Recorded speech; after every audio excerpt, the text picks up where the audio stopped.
ओम शांति। 16 अगस्त 2022। बाबा के महावाक्य। मीठे बच्चे, तुम्हें पवित्र रहने का व्रत लेना है। बाकी निर्जल रखने, भूख हड़ताल आदि करने की जरूरत नहीं। पवित्र बनो तो विश्व का मालिक बन जाएंगे। प्रश्न: इस समय दुनिया में सबसे अच्छे कौन हैं और कैसे? उत्तर: इस दुनिया में इस समय सबसे अच्छे गरीब हैं, क्योंकि गरीबों को ही बाप आकर मिलते हैं। साहूकार तो इस ज्ञान को सुनेंगे ही नहीं। बाप है ही गरीब निवाज। गरीबों को ही साहूकार बनाते हैं। गीत आज के इंसान को। ओम शांति। बच्चों ने गीत सुना। वह दैवी परिवार जिसको ईश्वरीय प्यार कहें। अब ईश्वर प्यार सिखलाते हैं कि कैसे एक दो को प्यार करना चाहिए। भारत में कितना सच्चा प्यार था जब सचखंड था। सचखंड किसने बनाया था? सतगुरु, सत बाबा, सत टीचर ने। अभी तुम किसके आगे बैठे हो?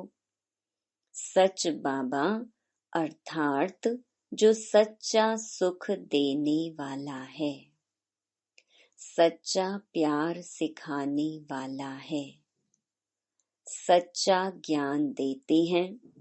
उनके सम्मुख में बैठे हैं। झूठ खंड में तो सब झूठ हैं। गाया भी जाता है कि सत्य का संग करो। सत्य तो एक ही है, असत्य अनेक हैं।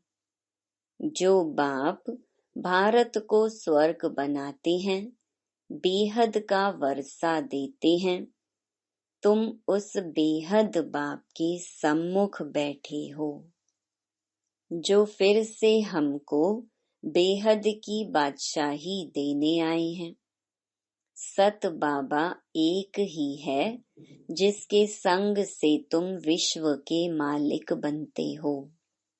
भक्ति में पहले पहले एक ही शिव बाबा की सच्ची सच्ची भक्ति होती है।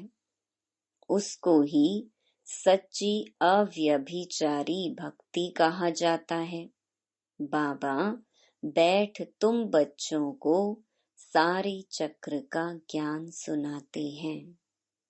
पहले पहले एक शिव बाबा की भक्ति थी, जिसको अव्यभिचारी भक्ति कहते थे। फिर अभी ज्ञान भी तुमको सच्चा सुनाते हैं, झूठी भक्ति से छुड़ाते हैं। सच्ची बाबा द्वारा तुम ज्ञान सुन रहे हो। तुम जानते हो यह सत्य का संग हमको स्वर्ग में ले जाएगा। सच्चे ज्ञान से ही बेड़ा पार होता है, और जो झूठा ज्ञान सुनाते हैं उससे बेड़ा गर्क होता है। उसको अज्ञान कहा जाता है। सच्चा ज्ञान सिर्फ बाप ही सुनाते हैं। तुम बच्चे सारे चक्र की हिस्ट्री ज्योग्राफी को समझ गए हो, तो यह सच्चा सच्चा बाबा, सच्चा सच्चा टीचर है। सतयुग में भी सच्चा बाप कहेंगे, क्योंकि वहां झूठ होता ही नहीं। ईश्वर को सर्वव्यापी नहीं कहते। झूठ तो तब शुरू होता है जब झूठ बनाने वाले 5 विकार आते हैं। अभी तुम बच्चों की बुद्धि में है कि हम बेहद के निराकार बाप के सम्मुख बैठे हैं। यह बाबा भी कहते हैं कि हम उस बाबा के सम्मुख बैठे हैं, उनको याद करता हूँ, घड़ी घड़ी याद करता हूँ, बाबा का बच्चा हूँ ना। तुमको तो इस साकार को छोड़ उनको याद करना है। हमारे लिए तो एक ही बाबा है। तुम्हारे लिए थोड़ी अटक पड़ती है, मुझे क्यों अटक पड़ेगी? तुम्हारी नजर इस पर जाती है, मेरी नजर किस पर जाएगी? मेरा तो डायरेक्ट शिव बाबा से कनेक्शन हो गया। तुमको शिव बाबा को याद करना पड़ता है, इस साकार को क्रॉस करना पड़ता है कि यह याद ना पड़े। मेरे लिए तो एक शिव बाबा ही है। तुम्हारे सामने दो बैठे हैं, हमारे सामने तो सिर्फ एक ही है। मैं उनका बच्चा हूँ, फिर भी निरंतर याद नहीं कर सकता हूँ, क्योंकि बाबा कहते हैं तुम कर्म योगी हो। तुम्हारी बुद्धि में सारा चक्र फिरता रहता है। सतयुग त्रेता में इतने जन्म पास किए, फिर इतने जन्म लेते लेते 84 जन्मों का चक्कर पूरा किया। हिसाब है ना। अब कलयुग का अंत आ गया, फिर आगे नया चक्र फिरेगा। हिस्ट्री, ज्योग्राफी फिर से रिपीट होती है। सतयुग में कौन थे, कहाँ पर राज्य करते थे, ये भी तुम जानते हो कि सारी विश्व पर देवताएं ही राज्य करते थे। अभी तो कहेंगे तुम हमारी हद में नहीं आओ, हमारा पानी ना लो। बाबा तो बेहद का मालिक है। बाबा कहते हैं मुझे याद करो। यह बाबा नहीं कहते, इन द्वारा निराकार बाबा तुम आत्माओं को कहते हैं मुझे याद करो, तो तुम कभी रोगी व बीमार नहीं होंगे। यहाँ तो बाप बच्चों को पैदा कर बड़ा करते हैं, फिर अचानक अगर वह मर जाते हैं, शरीर छोड़ देते हैं, तो सब कितने दुखी हो पड़ते हैं।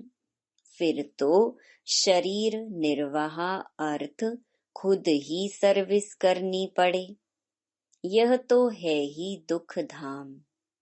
बाप तो तुम्हें कोई तकलीफ नहीं देते हैं, सिर्फ कहते हैं मुझे याद करो, तो विकर्म विनाश हो जाएंगे। बच्चा जानता है कि बाप से हमको वर्षा मिलना है, तो भी अपना धंधा धोरी जरूर सीखते हैं।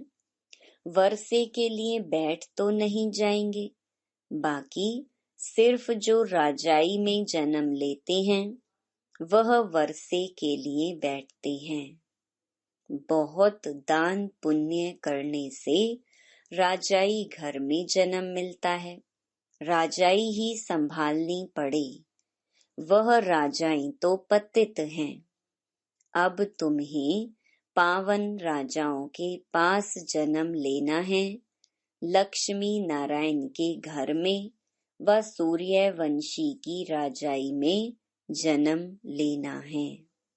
वहाँ कोई प्रकार का दुख होता नहीं, सभी दुखों से छूट जाते हो।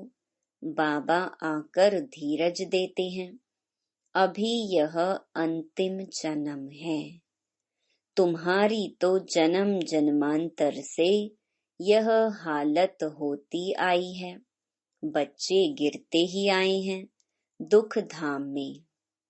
सुख धाम कहाँ से आए? यहाँ तो दुख बहुत है। सुख अल्प काल का है, भल बड़े बड़े आदमी हैं, उन्हों को भी दुख ही दुख है। इस समय जो गरीब हैं वह सबसे अच्छे हैं। बाबा आए ही हैं गरीबों को साहूकार बनाने। दान भी गरीबों को करना होता है। सब साधारण है ना। बाकी जो लखपति हैं, जिनके पास करोड़ों रुपया है, कितना भी उन्हें समझाओ फिर भी अपने धन की कितनी मगरूरी रहती है। बाबा कहते हैं, ऐसे को क्या धन देना है, मैं तो हूँ ही गरीब निवाज। ऐसी कन्याएं माताएं ही ज्ञान लेती हैं। कन्या का कितना मान है, सब उसे पूजते हैं, फिर शादी करने से पुजारी बन जाती है। हम आधा कल्प पूज्य, फिर आधा कल्प पुजारी बने हैं। कन्या तो इस जन्म में ही पुजारी बन जाती है। कितना पावन है, शादी करने से ही पुजारी पतित बन जाती है। पति को परमेश्वर समझ माथा टेकती रहती है, उनके आगे दासी बनकर रहती है। तो बाबा आकर दासी पने से छुड़ाते हैं। बच्चे वृद्धि को पाते जाते हैं। तुम समझा सकते हो, हम प्रजापिता ब्रह्मा के बच्चे शिव बाबा के पोत्रे हैं। उनकी मिल्कियत पर हमारा हक लगता है। उनकी मिल्कियत है बेहद की। विश्व का मालिक बनाते हैं। उनका फरमान है, बच्चे मामेकम याद करो। तो मैं सत्य कहता हूँ, तुम नारी से लक्ष्मी बन जाएंगी। इसमें कोई व्रत नेम करना, भूखा रहना नहीं है। आगे तुम बहुत व्रत नेम रखते थे, 7 रोज खाना नहीं खाते थे। समझते हैं व्रत नेम रखने से कृष्णपुरी में चले जाएंगे।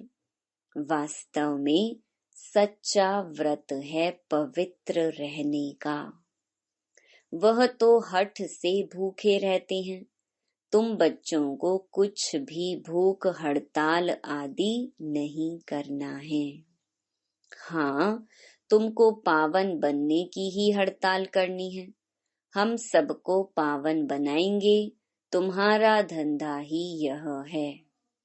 बाकी निर्जल रहना, खाना नहीं खाना, इससे कुछ होता नहीं है।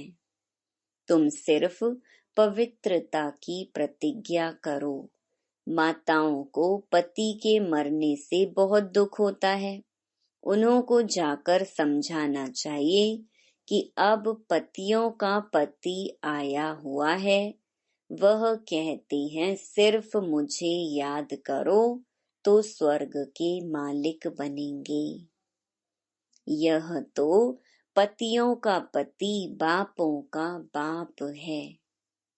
पति मर जाए तो स्त्री को ज्ञान समझाए, शिव बाबा से सगाई करानी चाहिए। समझाना है कि तुम रोती क्यों हो, सतयुग में कोई रोते नहीं। यहाँ देखो, सब रोते रहते हैं। भारत में सच्चा सच्चा देवताओं का राज्य था। आज तो 1-2 को मारते कूटते रहते हैं। आसुरी राज्य है ना। लक्ष्मी नारायण का चित्र बहुत अच्छा है। इसमें सारा सेट है। त्रिमूर्ति, लक्ष्मी नारायण, राधे कृष्ण भी हैं। यह चित्र भी अगर कोई रोज देखता रहे तो याद रहे कि शिव बाबा हमको ब्रह्मा द्वारा यह बना रहे हैं। घर में भी छोटे छोटे बोर्ड बनाकर लिख दो, बेहद के बाप को जानने से तुम 21 जन्मों के लिए स्वराज्य पद पा सकते हो। धीरे धीरे मनुष्य बोर्ड देखकर तुम्हारे पास आएंगे। तुम रूहानी अविनाशी सर्जन हो। रूहानी सर्जरी का कोर्स पास कर रहे हो, बोर्ड लगाना पड़ेगा। बोलो, इस बाप को याद करने से तुमको बेहद की बादशाही मिलेगी। बाबा ने प्रश्न बहुत अच्छे लिखे हैं। बाबा के कितने रूहानी बच्चे हैं। बाल बछड़े वाला है ना, इसमें भाई बहन दोनों आ जाते हैं। बाबा के पास आते हैं तो समझाता हूँ, कितने बीके हैं, कितना बछड़े वाला हूँ। बच्चे वृद्धि को पाते जाते हैं। तुम समझा सकते हो, हम भाई बहन हैं, विकार की दृष्टि जा नहीं सकती है। बाप कहते हैं, देह सहित देह का झूठा संबंध छोड़ मुझे याद करो तो तुम पावन बन जाएंगे। तुम अंजाम भी करते आए हो, मेरा तो एक शिव बाबा, दूसरा ना कोई। बुढ़िया भी यह 2 अक्षर याद कर ले तो बहुत कल्याण हो सकता है। हमने 84 जन्म लिए हैं, अभी हम ब्राह्मण बने हैं, फिर देवता, क्षत्रिय, वैश्य, शूद्र बनेंगे। ब्राह्मण जरूर बनना है और बनेंगे भी जरूर, कल्प पहले मुहाफिक। ढेर के ढेर बनेंगे। अभी ब्राह्मण बच्चे जो विलायत आदि तरफ हैं, वह भी निकल आएंगे। याद तो करते रहते हैं। बाबा कहते हैं, अपने कुटुंब परिवार में रहते अपने को आत्मा समझो। शिव बाबा का पोत्रा अपने को समझो। हम ब्राह्मण सो देवता बनेंगे। कलयुग में मनुष्य हैं, सतयुग में बनेंगे देवताएं। कलयुग में सब आसुरी मनुष्य हैं। अभी तुम दैवी संप्रदाय के बन रहे हो, यह बाप ही बतलाते हैं, दूसरा कोई बतला ना सके। इन वर्णों को कोई जानते ही नहीं है। तुम ब्राह्मण ही नॉलेज समझा सकते हो। जब तक कोई तुम बीके द्वारा ज्ञान ना लेवे, तब तक समझ नहीं सकते। तुम ही दे सकते हो। इसमें दिल बड़ी साफ चाहिए। दिल साफ, मुराद हासिल। कोई कोई की दिल साफ नहीं होती है। सच्ची दिल से सच्चे बाप की सेवा में लग जाना चाहिए, हॉबी होनी चाहिए। हमारा काम है समझाना। यह भी जानते हो, 108 से माथा मारेंगे तो कहीं एक की बुद्धि में बैठेगा। 1-2 निकल आएंगे, जो कल्प पहले निकले होंगे। बीके बना होगा, वही आएगा। थकना नहीं है। तुम मेहनत करते रहो, कोई ना कोई निकल ही पड़ेगा। कहाँ भी जाओ, मित्र संबंधी के पास जाओ, शादी मुरादी में जाओ, हरेक के कर्मों अनुसार राय दी जाती है। मुख्य है पवित्र रहने की बात। कहाँ बाहर खाना भी पड़ता है। अच्छा बच्चे, शिव बाबा की याद में रहेंगे तो माया का असर नहीं होगा।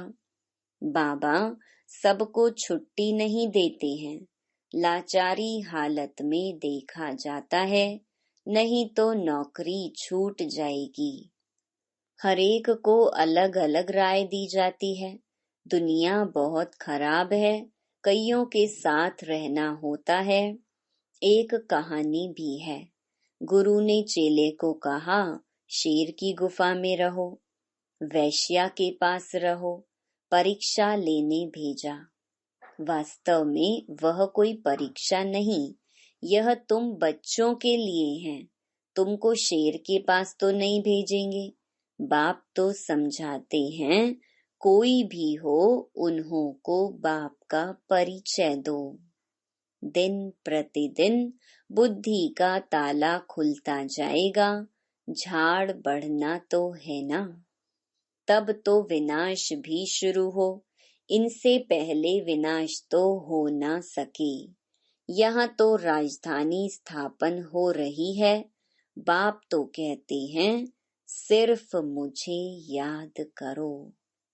अच्छा, मीठे मीठे सिकिलधे बच्चों प्रति मात पिता बाप दादा का याद प्यार और गुड मॉर्निंग। रूहानी बाप की रूहानी बच्चों को नमस्ते। धारणा के लिए मुख्य सार।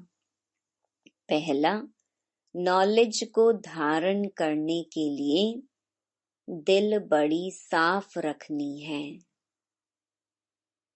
सच्ची दिल से बाप की सेवा में लगना है। सेवा में कभी भी थकना नहीं है।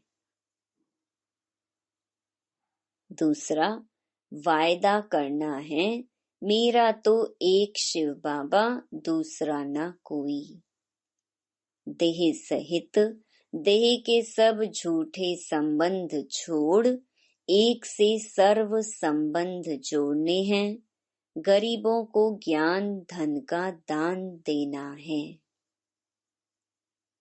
वरदान, भाग्य और भाग्य विधाता की स्मृति से सदा खुश रहने और खुशियां बांटने वाले सहज योगी भव। संगम युग खुशियों का युग, मौजों का युग है, तो सदा खुशी में रहो और खुशियां बांटते रहो। भाग्य और भाग्य विधाता सदा याद रहे। बाप मिला, सब कुछ मिला, यह स्मृति ही सहज योगी बना देगी। दुनिया वाले कहते हैं कि कष्ट के बिना परमात्मा नहीं मिल सकता, और आप कहते घर बैठे बाप मिल गया, जो सोचा नहीं था वह मिल गया। खुशियों का सागर मिल गया, इसी खुशी में रहो, यह भी सहज योग है। स्लोगन, शुद्धि और विधि पूर्वक हर कार्य करने वाले ही सच्चे सच्चे ब्राह्मण हैं। Om Shanti. To watch Peace of Mind channel videos on YouTube, subscribe us on youtube.com/tvpeaceofmind. Just a click for a peaceful life.